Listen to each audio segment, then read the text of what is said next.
Saudações alviverdes a todos, eu sou o Conrado Cacassi e vamos para mais um React, mais uma coletiva do professor Abel Ferreira, desta vez após o empate sem gols ontem contra o Flamengo, uma partida que muita gente fala, foi jogo chato. Olha, para mim foi um belo jogo de futebol, jogo muito disputado, um jogo de altíssimo nível.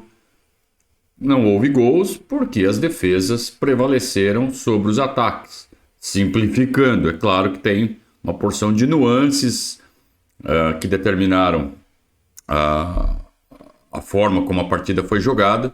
E é exatamente isso que a gente quer ouvir do Abel, né? O que ele enxergou do jogo e por que o jogo acabou ficando tão travado dos dois lados, né? Embora tenha sido, repito, muito disputado e em altíssimo nível. É muito bom quem gosta de futebol ver uma partida como a de ontem, mesmo sem gols, né? Uma partida muito assim, destoa. Você percebe por que os dois times estão acima dos outros. Alguns ainda tentam, né, ficar perto, né, o Atlético, o Inter, mas Palmeiras e Flamengo hoje, inegavelmente, as duas maiores forças do futebol brasileiro, ontem ficaram no 0-0.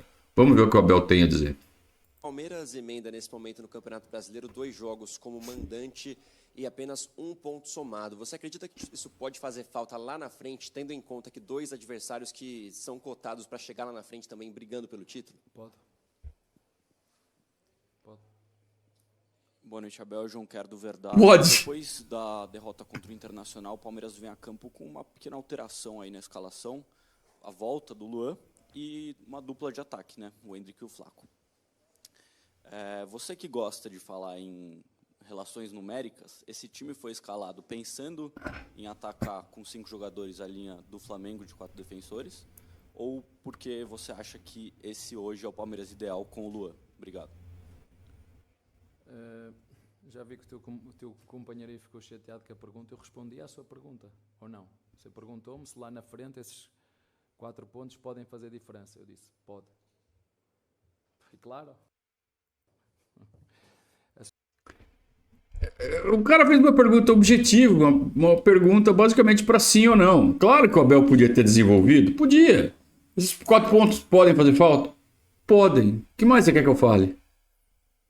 Podem fazer falta, sim, podem. Eu acho que o Abel foi bem nessa, cara.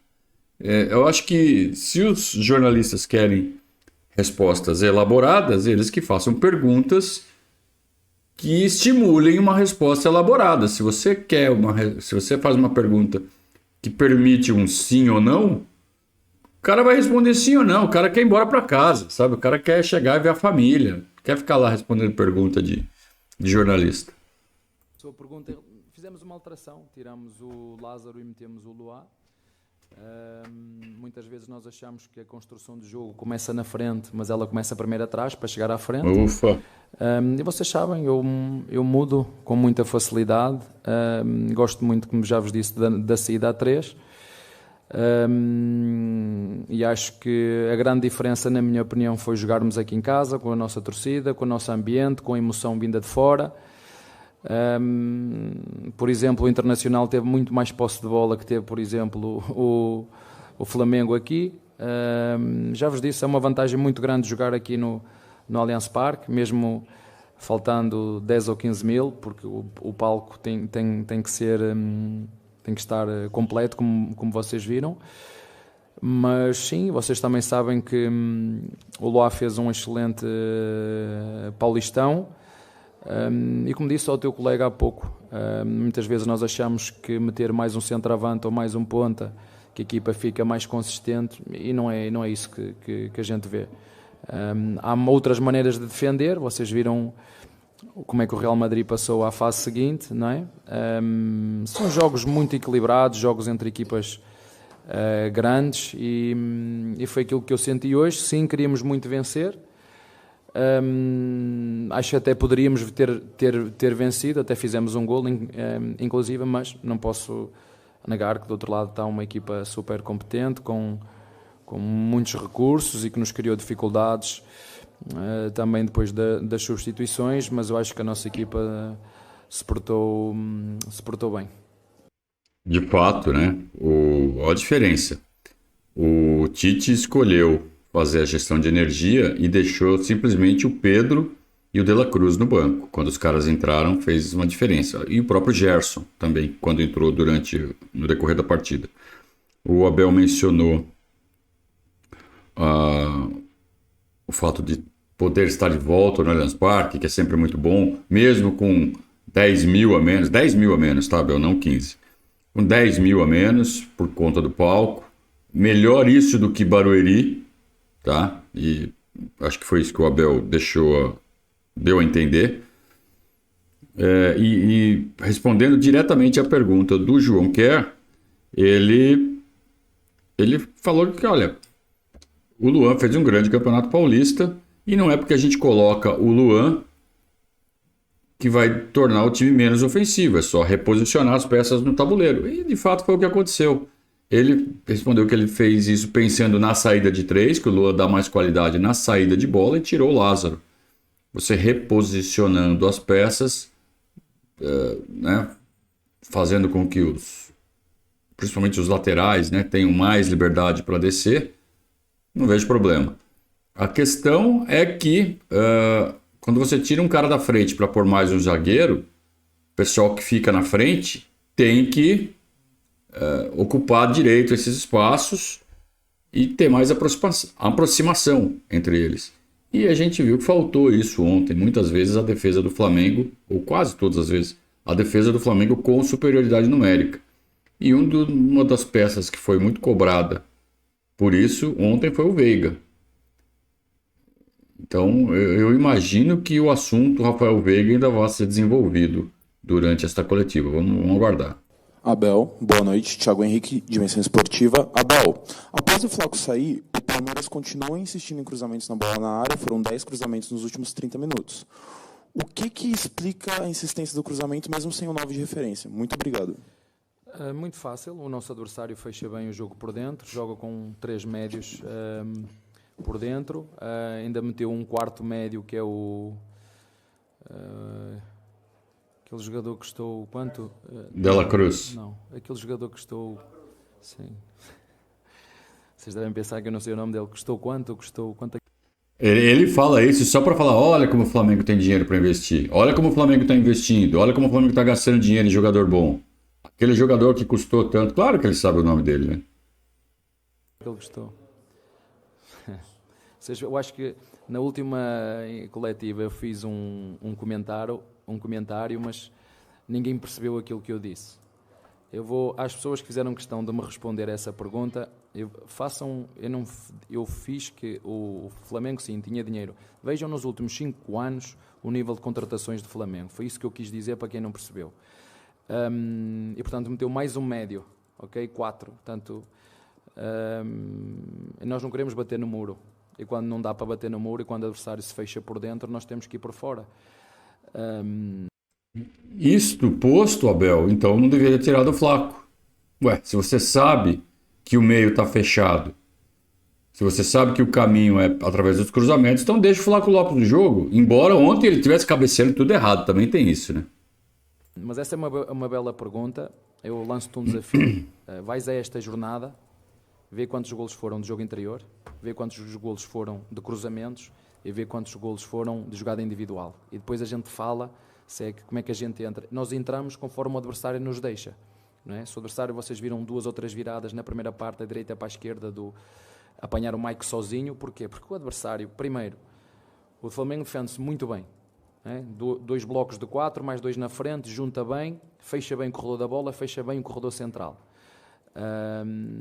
E não é por acaso que é uma das melhores defesas, não é? Fecha-se muito bem. E nós temos que usar, quando nos fecham o corredor central, temos que usar os corredores de fora. E normalmente por isso é que é sempre muito mais difícil entrar por dentro. E nós fizemos o mesmo. Acho que nós não deixamos o nosso adversário, como disse, jogar. Sim, achei que nós fomos mais pressionantes, temos uma pressão muito mais forte do que o nosso adversário, enquanto o nosso adversário, na minha opinião, não teve o mesmo ímpeto na mesma pressão, mas há várias formas de defender e várias formas de atacar e todas elas estão certas. O importante é que os jogadores as assimilem e as aceitem. Um dos cruzamentos deu golo, que até foi de falta. Dois deles, o goleiro do nosso adversário saiu muito bem, inclusive um deles ia direitinho para as mãos do Rony, e o goleiro fez muito bem o trabalho dele, que é sair, ser ousado, e acho que, lembro-me, não sei se o cruzamento foi do Menino ou do próprio Estevão, em que ele tirou a bola da cabeça do nosso centroavante, mas é uma das formas, não é única, é uma das formas, cruzamentos, ações individuais. Vocês viram 3-4 remates do Hendrick, viram faltas. Os cruzamentos é uma das formas que temos também para fazer golos. Eu acho que por dentro ainda era um caminho válido. Se o Veiga aparecesse por dentro e desse mais suporte ao Hendrick e ao Flaco e depois ao Rony, talvez o Palmeiras conseguisse desenvolver melhor as jogadas por dentro. Insisto, faltou participação do Rafael Veiga. E deve haver alguma razão para isso estar acontecendo. O Veiga não está numa boa fase, embora ele tenha dado 3 assistências no jogo contra o Liverpool.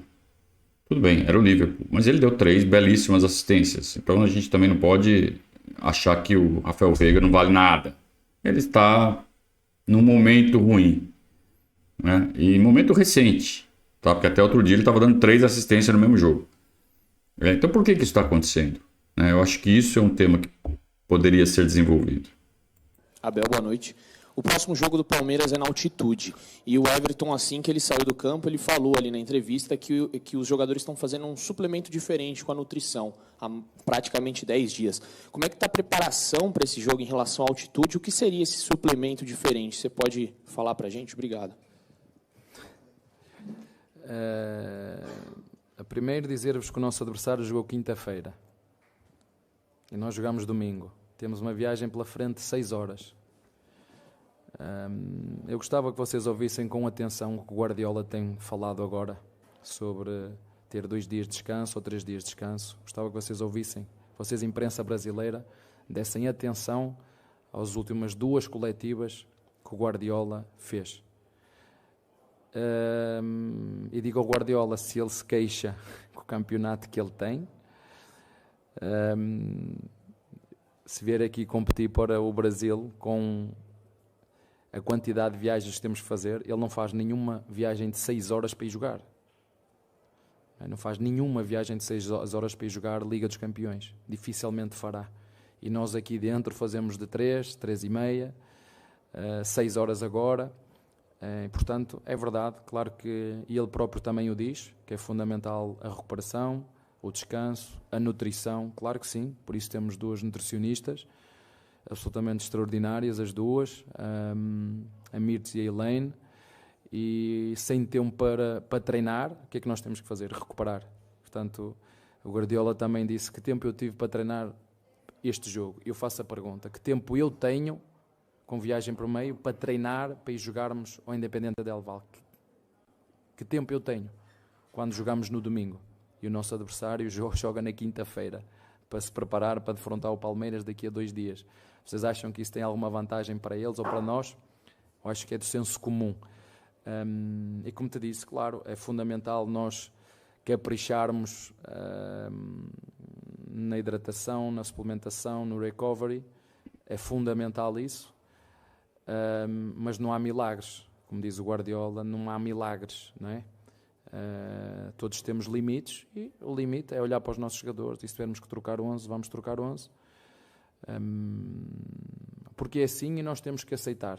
Tem coisas que são ruins para nós enquanto seres humanos, naquilo que tem a ver com a não recuperação dos nossos jogadores, e tem outras vantagens. Quanto mais jogos houver, mais o lado financeiro vai prevalecer e que também ganhamos com isso. Portanto, é só ver aqui onde é que está o equilíbrio da coisa.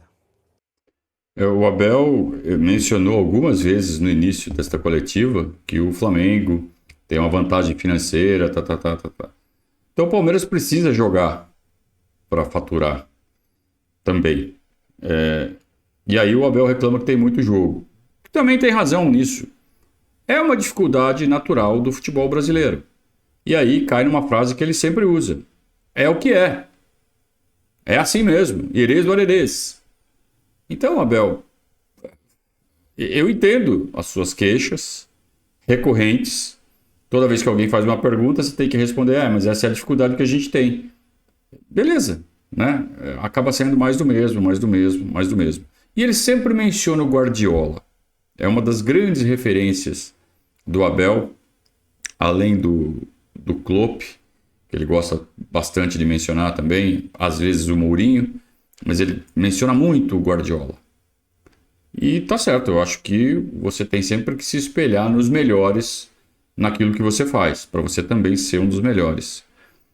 Uma das críticas que o Guardiola recebe é que ele é tão obcecado por sistemas de jogo, em automatização dos movimentos, e o Manchester City é uma máquina,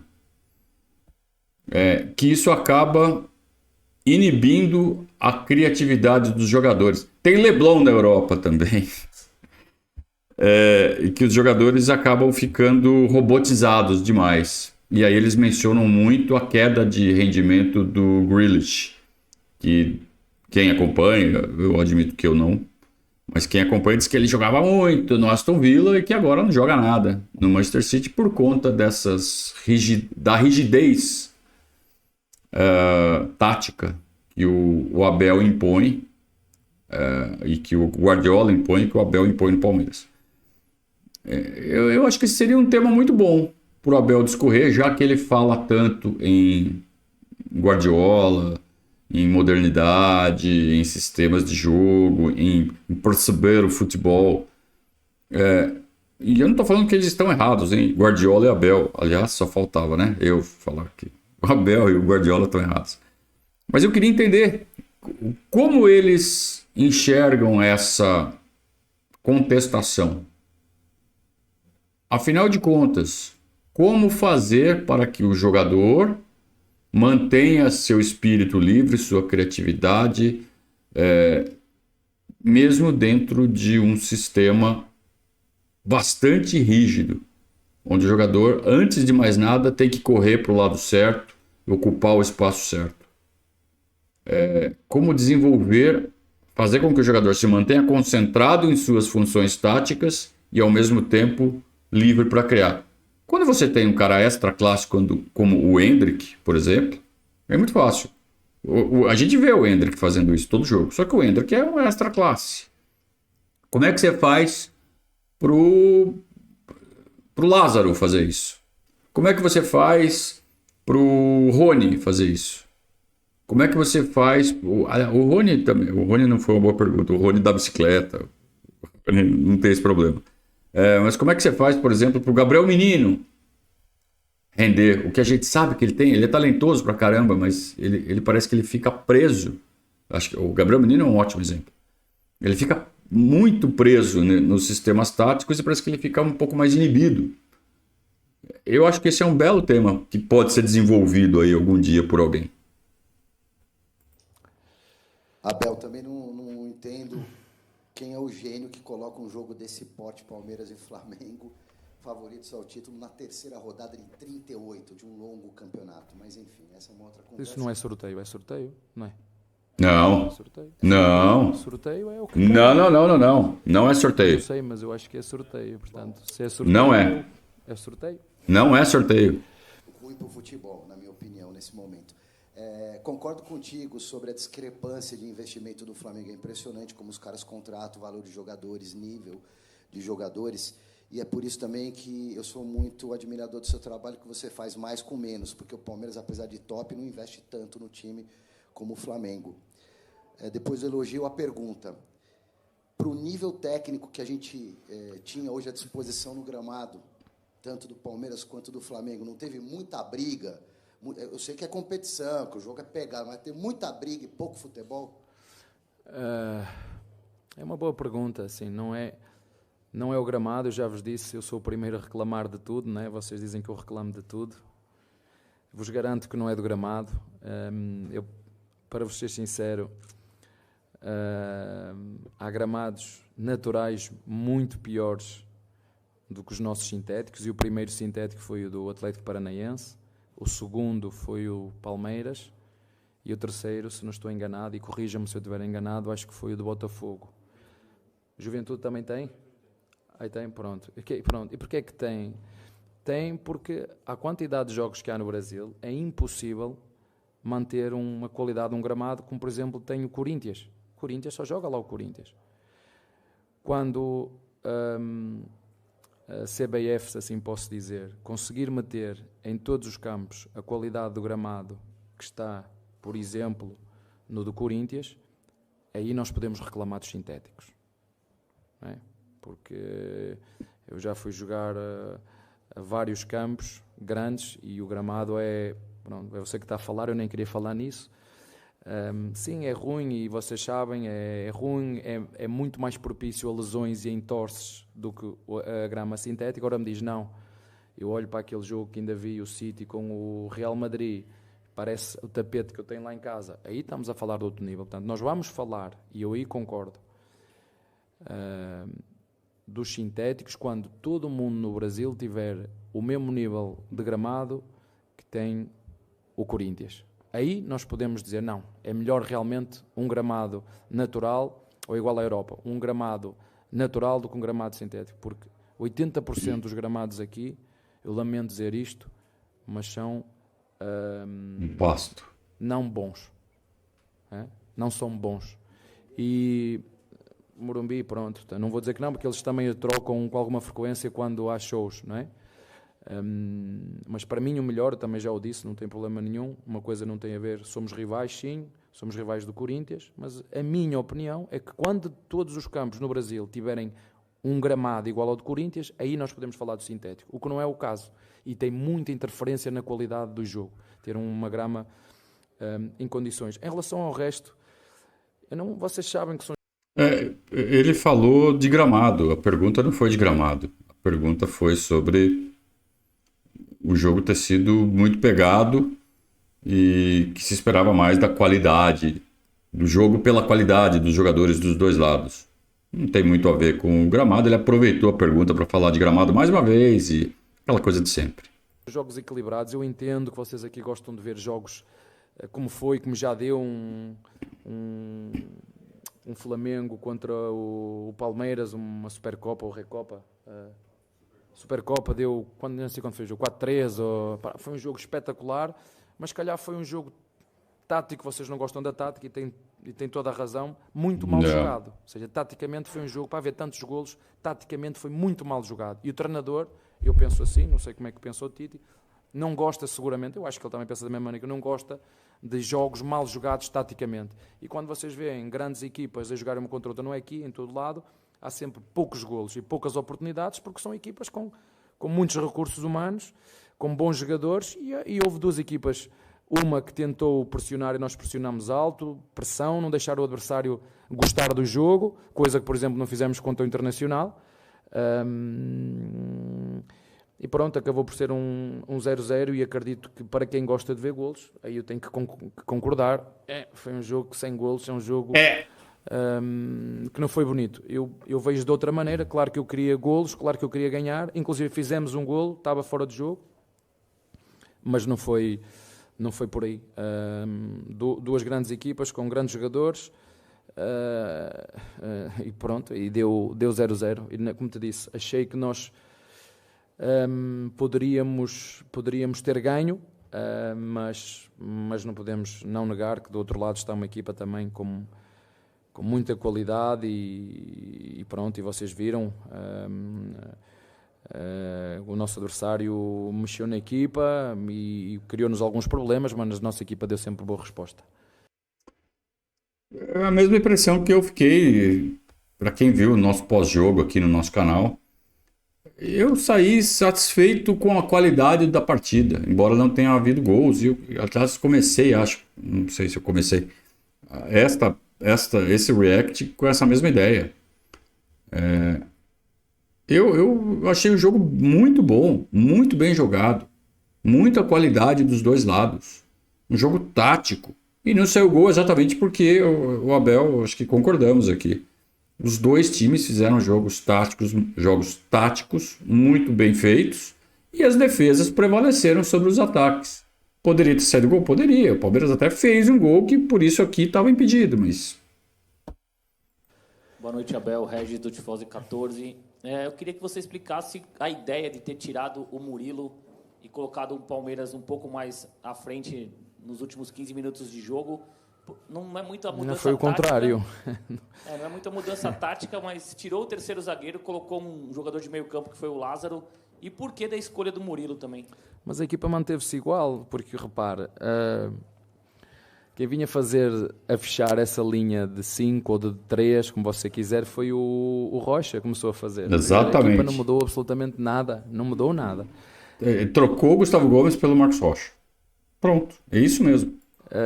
O Murilo saiu porque, como eu disse aqui ao teu colega, não há milagres. Ele fez substituição, fez sinal para o banco, não aguento mais. E pronto, tivemos que o tirar. Eu disse-vos,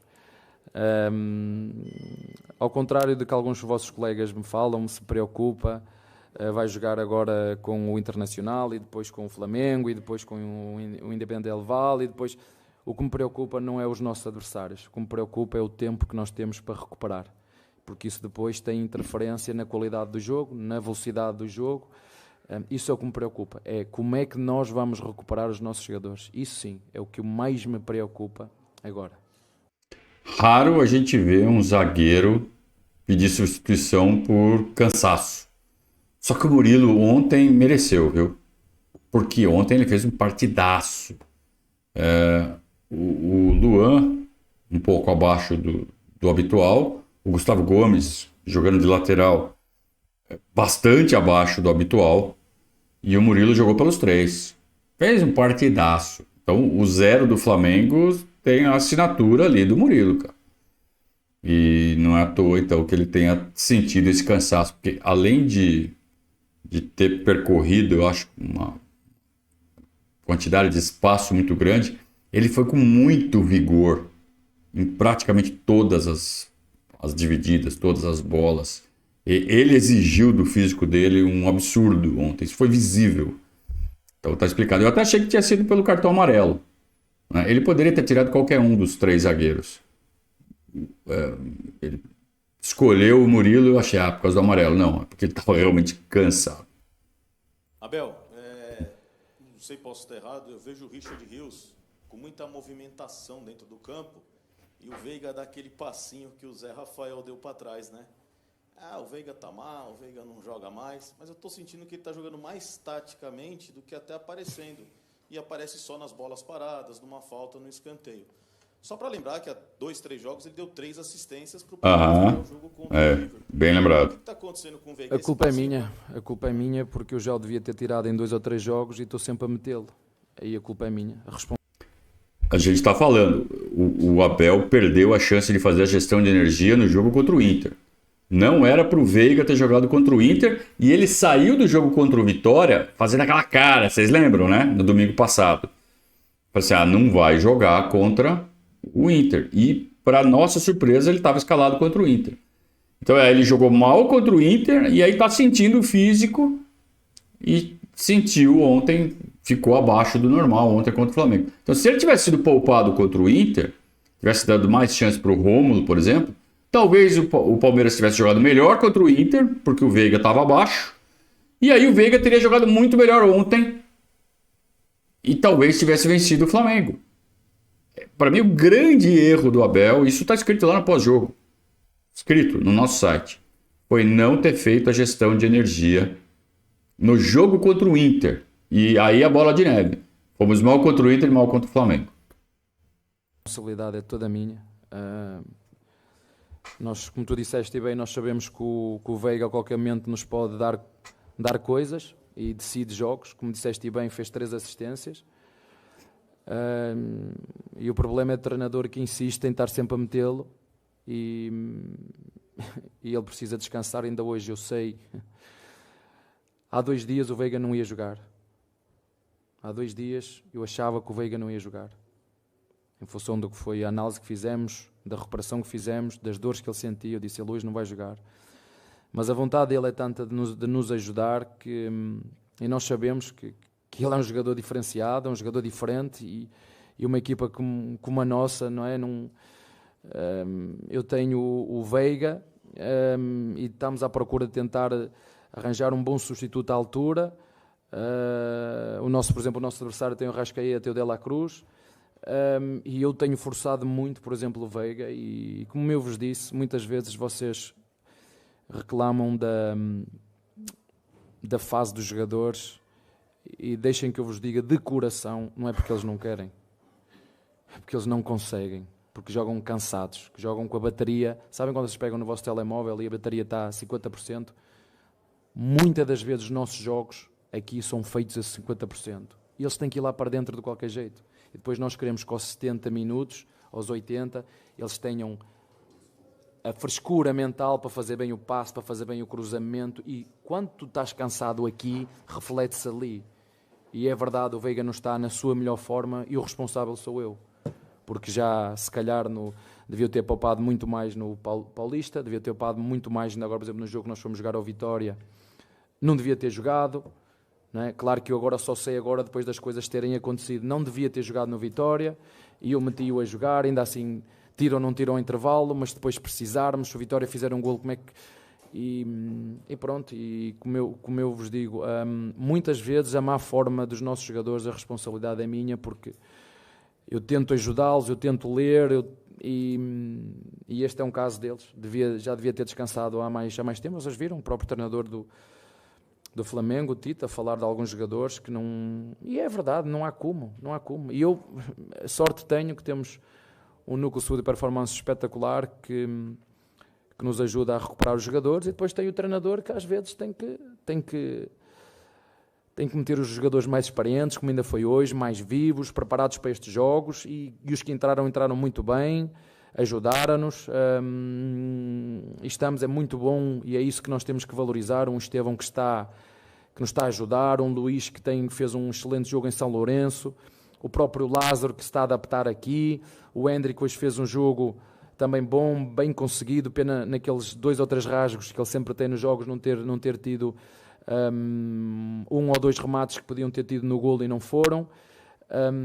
E a diferença é essa: nós formamos jogadores com muita qualidade e o nosso adversário compra jogadores. Foi isso que eu quis dizer na última conferência. Então tá aí, a gente estava pedindo um pronunciamento em relação ao Veiga, muito oportuna aí a pergunta do repórter, do nosso colega, e o Abel está colocando a responsabilidade nele mesmo e repartindo a responsabilidade com o calendário. O calendário é desse, eu tenho que fazer melhor a gestão de energia. Então é isso que a gente está falando, devia ter feito melhor a gestão de energia. E ele mesmo defende esse conceito. Aliás, esse termo, essa expressão, foi cunhada por ele, e a gente usa. Gestão de energia. Nunca se falou, nunca se usou essa expressão aqui no futebol brasileiro antes. E, aliás, mais um legado que o Abel vai deixar aqui para o futebol brasileiro, e tem gente que fala que ele não vai deixar legado nenhum. Então o Veiga está cansado. Muito bem, então vamos poupar o Veiga. Ele não deve nem viajar para o Equador. Espero que ele não viaje para o Equador. O Palmeiras se vire com o que tem lá contra o Del Valle. E deixa o Veiga quietinho, descansando. Porque a gente vai precisar do Veiga para a sequência. Tem jogo contra o São Paulo na segunda-feira, que é um jogo chave para o Campeonato Brasileiro inteiro. É um jogo de quarta rodada, mas é um jogo chave. São pontos que poucas equipes vão ganhar se o Palmeiras fizer os 3 lá. Inclusive serve para recuperar a derrota para o Internacional. Então, eu sugiro fortemente que o Veiga fique bem quietinho aqui, fazendo o trabalho de recuperação durante essa semana. Abel, aqui atrás, aqui nas câmeras. Desculpa. Boa noite. Eu Olá. sei que você já falou sobre a questão do gramado sintético, mas eu não tenho como deixar passar uma discussão, entre aspas, que aconteceu ao longo da semana entre o presidente Rodolfo Landim, presidente do Flamengo, a presidente Leila, a respeito daquela fala do Rodolfo Landim ao longo da semana de que o Flamengo tinha desvantagem em jogar aqui na grama sintética e que o Palmeiras escolheria jogar aqui. A Leila, na sua posição de presidente, rebateu ao presidente do Flamengo e disse que lembrou aí algumas vitórias do Palmeiras sobre o Flamengo fora do sintético e disse que não entendeu de uma boa forma a fala do presidente do Flamengo. Mas hoje, mais uma vez, né, um empate, o Palmeiras não conseguiu vencer aqui dentro. Já há alguns anos o Palmeiras não consegue, como mandante no Brasileiro, vencer o Flamengo. Qual está sendo a dificuldade, o quanto o gramado tem a ver com esse enredo aí de vitórias, de falta de vitórias do Palmeiras aqui dentro contra o Flamengo e essa fala que repercutiu ao longo da semana? Obrigada. Eu vou deixar vocês fazer mais uma pergunta, mas gostei da sua pergunta. Foi mesmo para mim encostar aqui à parede. Eu vou te dizer, eu gosto das mulheres porque as mulheres são muito diretas. Nós homens somos um bocadinho, vai para a direita, se calhar depois vai para a esquerda e depois vai para trás. Eu sou o que sou hoje, e eu hoje sou o que sou porque a minha esposa é quem é, senão eu não era o que sou hoje. Mas eu, para ser sincero, eu gostei da resposta da Leila, não é? Porque são factos. E para falar em factos, e não vamos dar desculpas do gramado sintético, a jogar aqui em casa eu ainda não consegui ganhar ao Flamengo. E é no sintético. Ainda não consegui. E no gramado já consegui ganhar e já consegui perder. Mas no sintético aqui eu nunca consegui ganhar ao Flamengo. Mas como disseste bem, eu não queria... Eu acho que até para vocês é bom ter esta pimenta e este sal sem faltar ao respeito. Eu acho que os dois presidentes... Acho não, tenho certeza que os dois presidentes se respeitam e os clubes se respeitam porque precisamos muito dos dois. E ninguém me leva a mal, mas eu acho que é bom para todos assim, uma pimentazinha, um sal na hora certa. E vocês têm essa capacidade, como tu ainda agora tiveste a fazer essa pergunta, não é?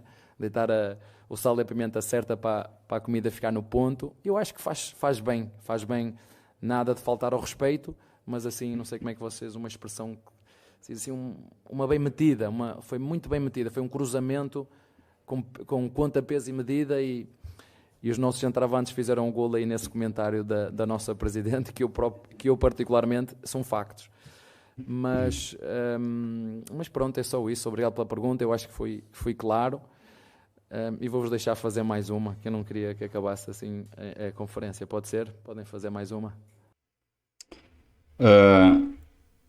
Claro que sintético não influenciou para favorecer A ou B, para prejudicar A ou B. Nunca vai influenciar, né? Ao contrário, o gramado sintético faz com que o jogo seja melhor, que o jogo tenha qualidade, um futebol de qualidade. Então, se ontem a gente está falando aqui que o jogo foi muito bem jogado, foi um jogo de futebol de alto nível, isso se deve em parte ao sintético. Se a gente tivesse jogando, se esse jogo tivesse acontecido no Maracanã, não teria sido um jogo tão bom. Talvez até tivesse saído gol, por conta de erro, né? Vacilo de alguma zaga, por conta das falhas do gramado. E aí todo mundo ia estar falando, que jogo legal, saiu gol. Mas em termos de qualidade de jogo, não tem o que falar, né? E aí a questão da resposta da Leila foi uma boa resposta. A gente sempre cobra, né? Que a Leila precisa ser uma de nós, precisa ter sangue palmeirense correndo nas veias. E ela deu uma resposta de quem tem sangue palmeirense correndo nas veias. Ela que já está na política do Palmeiras já há alguns anos, já meio que tá pegando o jeito da coisa. Talvez vocês, os fãs da Leila, fiquem chateados com o que eu vou dizer agora. Não me importa. Eu prefiro isso do que falar um monte de besteira. Eu acho que, como disse o Abel, né, foi uma pimentinha ali bem colocada, né, na medida certa. Mas continua sempre parecendo algo calculado, algo decorado. Eu vou ficar satisfeitíssimo mesmo quando essas coisas vierem de bate-pronto, quando essas coisas vierem do fundo da alma. A gente não sabe, mas transparece. Tá? Mas prefiro isso do que falar aquele monte de besteira igual aquela entrevista que ela estava de amarela, né? Aquela coisa lamentável que a gente gostaria realmente de esquecer. Deixa eu fazer. Aqui ao fundo, você falava um pouco sobre o Rafael Veiga, né, até a condição física.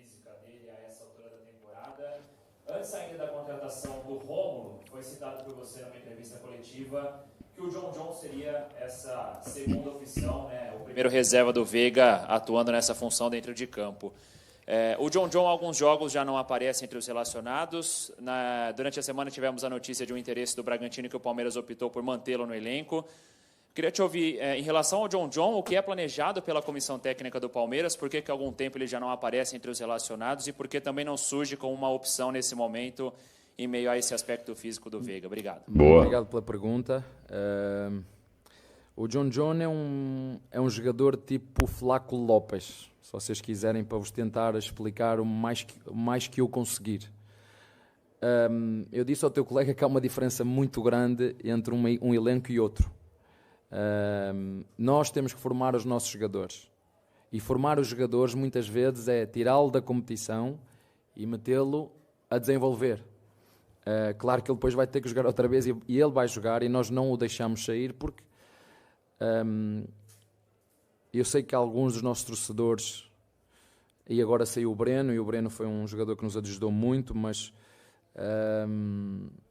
ele disse próprio que não aguentava mais estar aqui, que foi um ciclo ótimo, que está muito agradecido, mas toda a gente precisa de sentir o carinho, e ele era um jogador que não estava a sentir esse carinho, não pelo grupo, não pelo treinador, não pelos colegas, mas por uma minoria de torcedores, que eu nem sei se são torcedores, mas pronto, uma minoria, e o jogador depois não se sente feliz e quer mudar de ares. Mas como nós acreditamos no Jonathan, e percebemos que ainda é um moleque jovem, e nós não queríamos deixá-lo sair sem tentar tudo, como por exemplo aconteceu aqui com o Arthur, que estava no Palmeiras e que depois foi emprestado, e que depois o Red Bull Bragantino pagou 5 ou 6 milhões de euros por ele, e depois nós tivemos que lá ir recomprá-lo por 8, não é? E depois vendê-lo por 15, e essa é outra das diferenças entre um clube e outro. Nós, quando temos boas peças do nosso porco, temos que os vender, não é? Não há outra forma, não é? Eu bem queria que a Presidente não vendesse o Hendrick, mas não tem como, não é? Vêm os tubarões lá da Europa com os euros, não é? Está 1 para quase 6, como é que nós não vamos vender? É quase impossível, não é? Não tem que vender.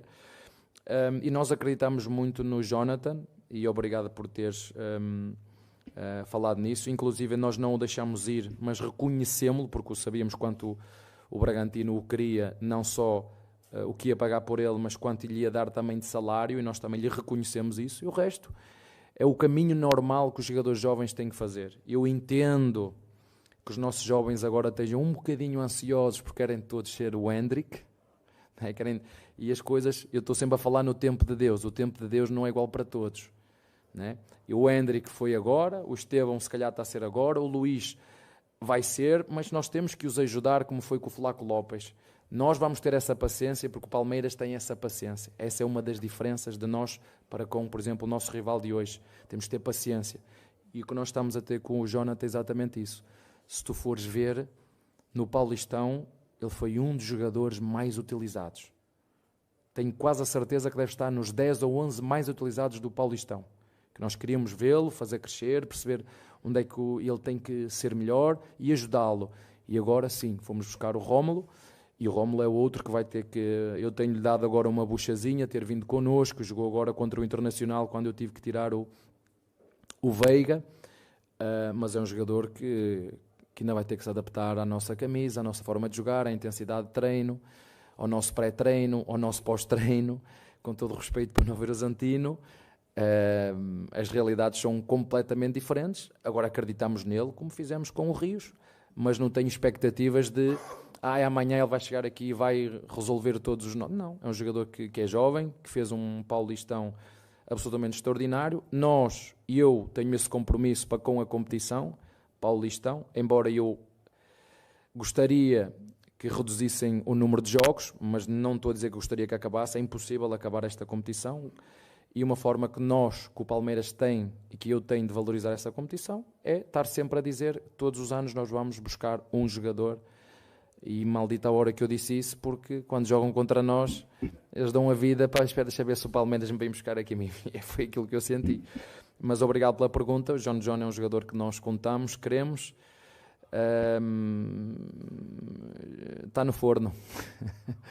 Está no forno, está bem? Vá lá, um abraço.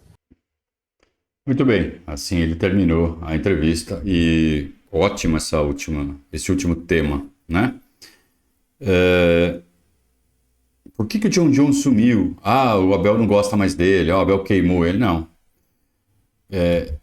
Deu para entender um pouco mais como ele trabalha, né? Ele botou para jogar, extraiu tudo que podia no Paulista, aí viu que não deu um bom resultado, ele recolhe. Foi o que aconteceu com o Flaco Lopes ano passado. Por isso que ele fala, ele é um tipo de Flaco Lopes. Lembra que o Flaco Lopes foi muito exigido no Paulista do ano passado, e aí ele meio que deu uma sumida, e aí voltou com tudo? Ele está fazendo a mesma coisa com o John John,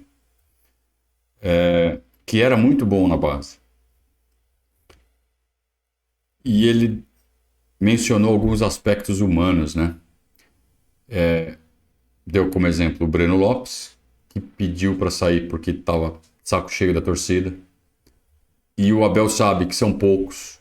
E mesmo sabendo que são poucos, que não são os caras que representam a grande torcida do Palmeiras, o clube não consegue fazer com que o jogador não se sinta incomodado. Isso é algo que precisa ser resolvido.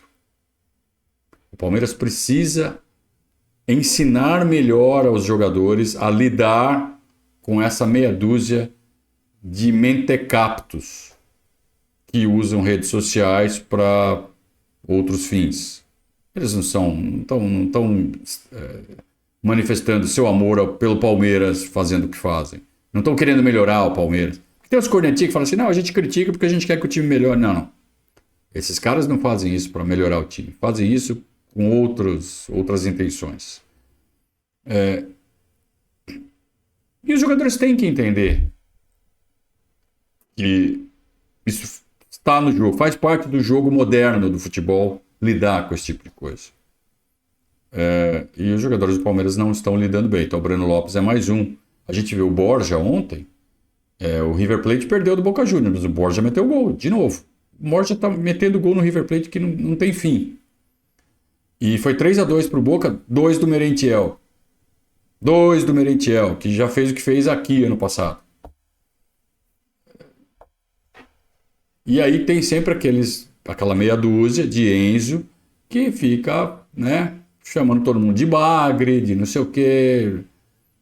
E o jogador não consegue lidar com isso, cara.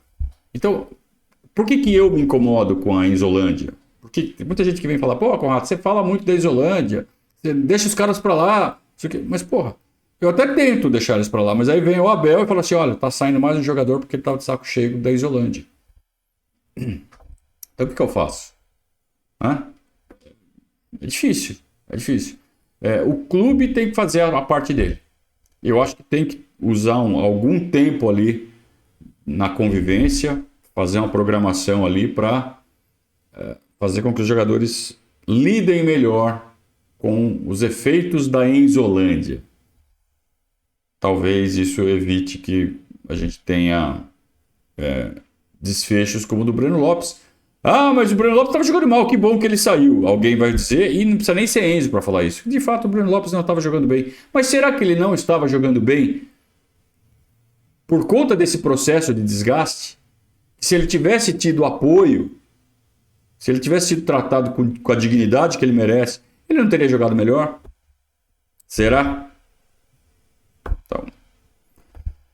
Então vamos ficando por aqui. A gente segue fazendo a cobertura do Palmeiras. Na quarta-feira teremos Palmeiras e Del Valle lá no estádio Banco Guayaquil.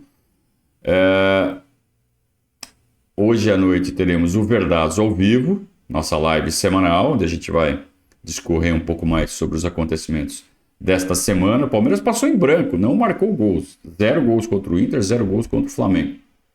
Preocupa? Né? Vamos debater isso hoje à noite em nossa live. Eu espero você. Um grande abraço, saudações alviverdes.